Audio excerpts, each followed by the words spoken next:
I think I'm the last person in the planner world to review this year's Makselife Planner, but that's okay. Nobody said I was a trendsetter.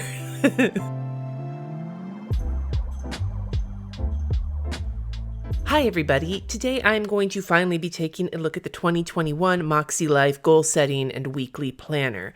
Now, last year when this came out for the first time, I thought it was actually a really cool planner, and I didn't use it because it didn't fit what I was doing, but I knew that it was a planner I was going to want to keep an eye on, both because Sierra, the creator of it, is awesome and she's a Northern California person, and B, because it was beautiful, and I could just tell that with time, as she was able to invest more money into it, she would be able to do cooler stuff with it. Am I going to use it next year? I don't know. I'm still finalizing my finalizing things, but probably not, but we don't know yet. It came with this quote postcard and then a little information card, and then it came in this box. A few notes before I get started. It's $68, which makes it a pretty pricey planner. 12 months, January through December. It is a goal setting and weekly daily planner. We'll look at that when we open it. There are horizontal and vertical versions. I believe I ordered the vertical. There's 4 different covers. However, 2 of them are sold out right now in both options, but as of the filming of this, 2 of the covers, including the one I'm looking at, are still available. A new thing for this year is being able to buy the covers separately and change them out, and they give instructions for that. But I think at least one of the artist covers is sold out. Now, according to the website, this is a 7x9 planner, 326 pages, 120 GSM recycled bright white paper, and a coated wire O binding, which was the thing. If they had swapped the binding out, I probably would have been like right up their booty to use it this year, but I really fucking hate that binding so much. Anyway, this is the box it comes in. It's really nice. It's like a very, very light blue diagonal stripe with the gold Makselife, logo on it. And then here is the planner. So I believe the one I ordered is called Navy Stripe. I love this cover. I think it's beautiful. It is not living the pink dream, which is what apparently I'm doing with every other new planner I'm using this year, but I think it's really pretty. The coated wire O feels luxurious. Like it has like almost like a texture to it that feels really fancy, but these covers really just are not my favorite. And then it's a very chunky planner, probably in part because there's both goal setting and planning pages in here, and also because the paper quality is thick. It's 120 GSM.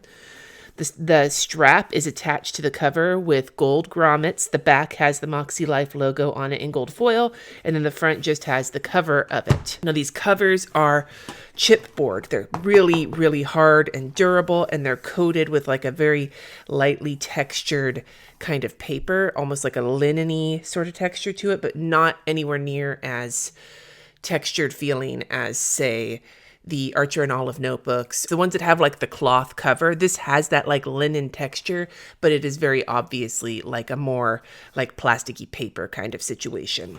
And then when you open it up, there's an inside coated cover, very hard. Now the front page says Makselife Goal Setting Weekly Planner 2021. The power in these pages belongs to name, phone, and email.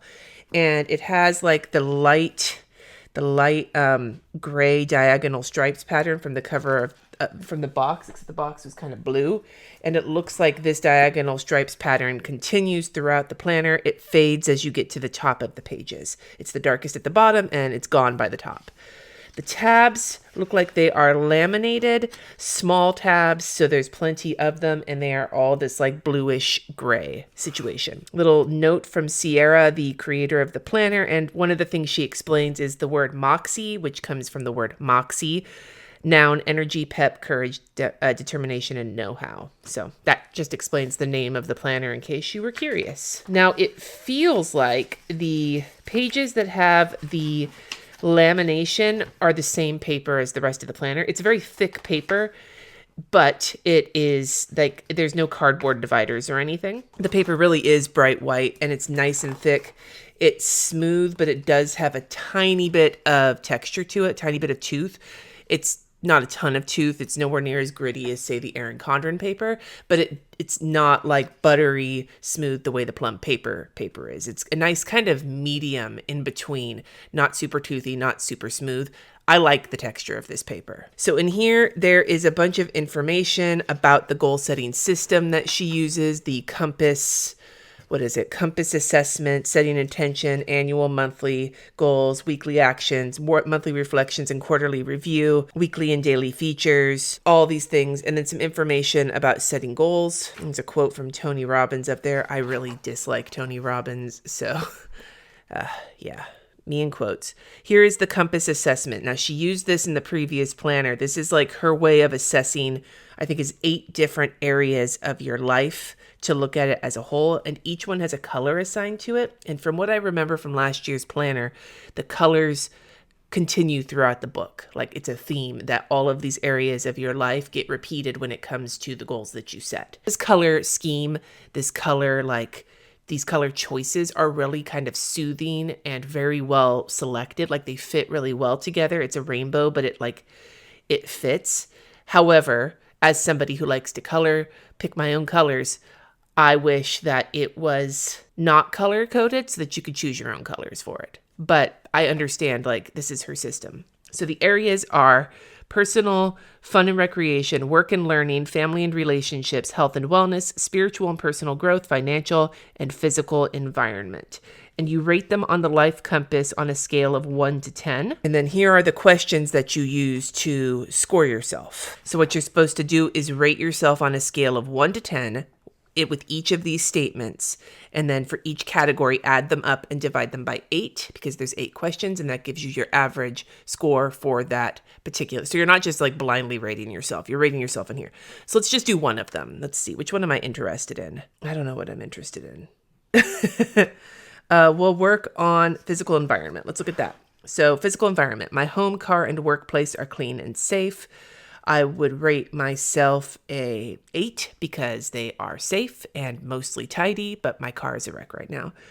So 8, I should write these down. I'll do them on a Post-it note though, because I don't know what I'm doing with this planner. My physical environment is free from clutter and excess. I would give myself a 5 on that because we live a very cluttered life. We have a small house, but we have too much shit. So yeah.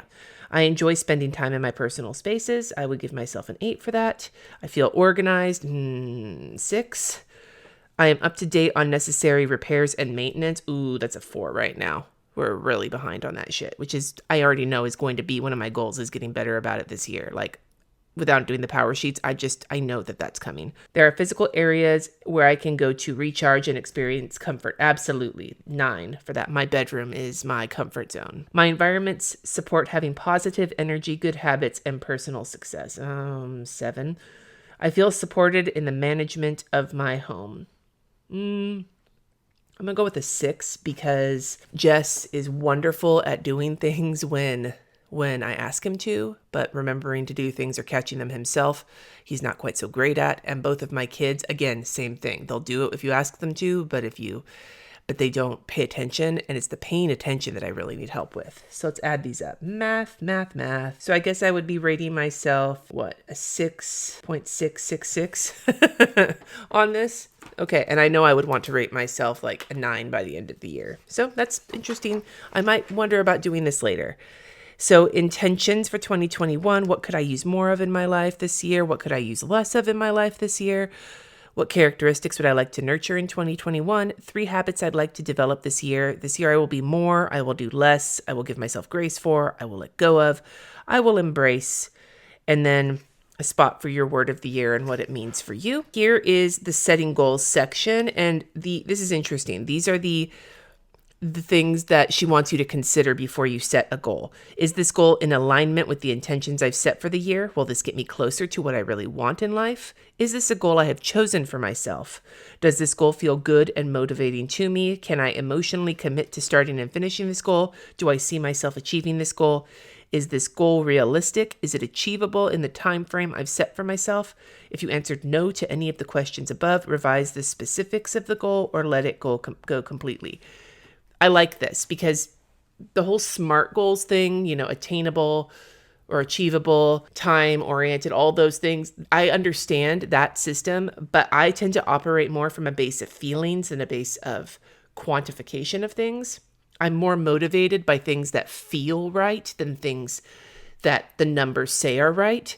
And so for me, an approach like this is really important because I am more likely to keep working towards something if it feels like I'm doing the right thing. I know that that's so wishy-washy, but I'm 40 and I have gotten very in touch with my ways of doing things. And it's this idea of motivation, right? Some people are motivated by feelings.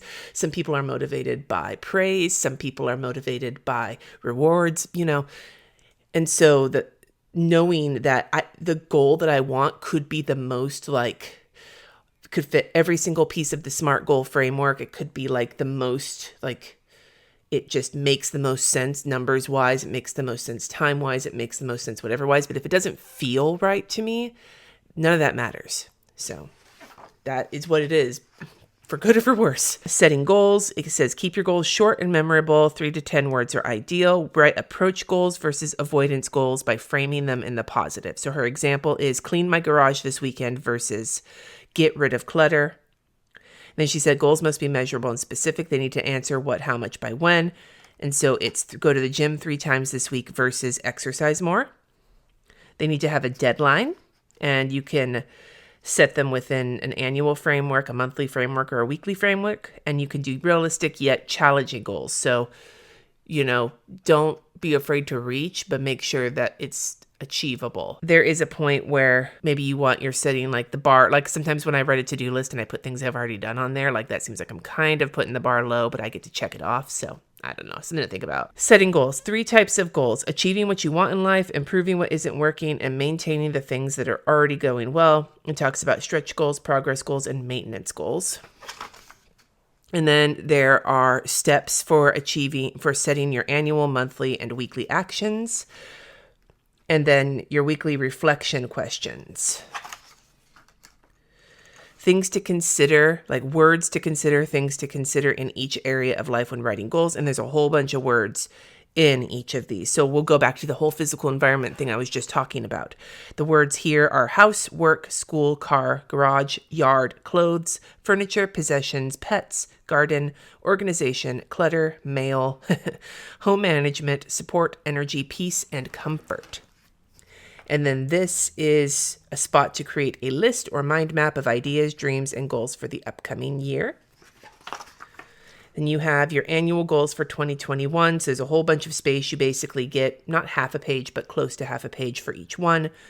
So you have a focus, you have a big space to write your goal. How will my life improve by reaching these goals? And then each one is color coded with the different categories. So there's 2 pages of this to go with the 8, or not 2 pages, 2 spreads of this to go with the 8 areas. 2 empty pages to bring your goals to life with a vision board. And then goal setting quick tips. There's a whole bunch of them, basically summarizing a lot of what the things already talked about, just in a quick, overview. Be curious, get messy. I love the colors that she uses so much. I have feelings about quotes on things, but that's just me. So here's your calendar, monthly calendar. It's a Sunday start. There are some holidays in here. That's a Greg Reed quote. And then down here, we have a notes column and then a calendar for the following month. My birthday always gets the shaft when it comes to the tiny little spot. Every year. And then we have a spot for your monthly goals for that month. Then there's a spot for each category and a focus. Then you have a spot here. It's blank to plan ahead for the week. Weekly actions. So there's all your categories again, and it gives you a spot to put your weekly actions in. I did indeed pick the vertical. Good to know. It has just one long lined column. There is a header spot. There is a box at the bottom with a little heart. For me, I could use that to write my blood pressure. I could use this for meal planning. This might be used for gratitude. I think there's actually she gives you purposes for all of these, but you know me. Yeah, it says gratitude heart, but for me, it would be necessarily blood pressure heart. There's a little notes column that takes up half, and then the other half is habits. It gives you room for 7 habits, and you have 7 days of the week for all of them. And then the date is across the top. It's not neutral. It's blue and gray and everything. There are colors here, but it is not super covered in decorations. So for somebody who wants to decorate it themselves, there's a lot you could do here. And so every week you get the blank. Oh, it's dot grid. It's so faint. I didn't even notice the dot grid. This is a dot grid page to plan your week out in advance, jot ideas down, so on and so forth, weekly actions. and then you're into your week. And it numbers each week. Does it number each week per month, or does it number each week for the year? Looks like it numbers each week for the year. 2 full spreads per week, the dot grid page, the weekly actions page, and the weekly spread. And then at the end of it, you have your monthly reflections. My biggest wins this month, things that are currently working in my life, things that are currently not working in my life, what I learned this month, what improvements or adjustments do I need to make going into next month, what am I most grateful for right now, and habits I want to nurture next month. You get to rate your overall satisfaction for the month on a scale of 1 to 10, and that's the whole month. Every month has a color. My guess is the colors rotate through the colors that she uses, but like here, March, all of the like little bits and pieces are green, and in February, all of the bits and pieces look like they're teal, and it looks like the monthly calendar has the same. So the colors do change. It's not the blue every single month. At the end of the quarter, you have the quarterly compass where you rate your satisfaction in each area. So there's no questions like there was at the beginning, but you rate your satisfaction in each area. You check to see if your scores increased, decreased, or stayed the same. And then what actions contributed the most to those results. 3 words to describe how I generally felt the last 90 days. And where is my biggest opportunity for growth? What area of my life will be my main focus over the next 90 days? And it even gives you a spot here to compare this month's scores, this quarter's scores to the previous scores. Now, one of the things I am grateful for this is that even though there are quotes, and I'm like not a big fan of quotes, and you know, some of the people that the quotes are from, like Sadie Robertson and Tony Robbins, are people that I'm not a fan of. At least they're only on the months. The quotes do not appear on the weekly pages, thankfully. It also looks like the little blurb at the bottom of the dot grid at the beginning of each week changes with each week. So it's a little bit of encouragement or whatever. That's cool. Curious to see if there was anything extra for like mid-year, but it looks like that's just it's just quarterly. So this is the end of all the months. At the end here, we have 2 overview calendars, and it looks like each of them is in the color that corresponds with the color in the planner. So if you're curious about how the color scheme works out, this kind of gives you an idea. There's a spot for important dates at the bottom, and the overview calendars are for 2021 and 2022. And then we are into lined note pages. There are 6 spreads plus an extra note page in the back of lined note pages. And then we have a folder, which feels really nice. Like, it doesn't feel laminated, so if I tried, I probably could tear it, but it feels pretty hardy. And then we have some stickers here. There's 1 sheet of stickers. It looks like they are meant to go with all of the goals because they follow the same color coordinating pattern as the goals in the book. And then you have another little pocket here in the back, which is a paper pocket. Again, I feel like I could rip it if I pulled really hard, but it's sturdy enough as long as you're not like stuffing it full of everything. And then that is the end of the planner. I fucking hate wire O binding with every inch of my soul. We're going to do a pen test now back here on the notes page. I have a gel pen, my Pentel Energel Clena in 05, my S size Pitt Artist pen, felt tip, fine liner pen, and then I finally have my Tombow dual brush pen in black.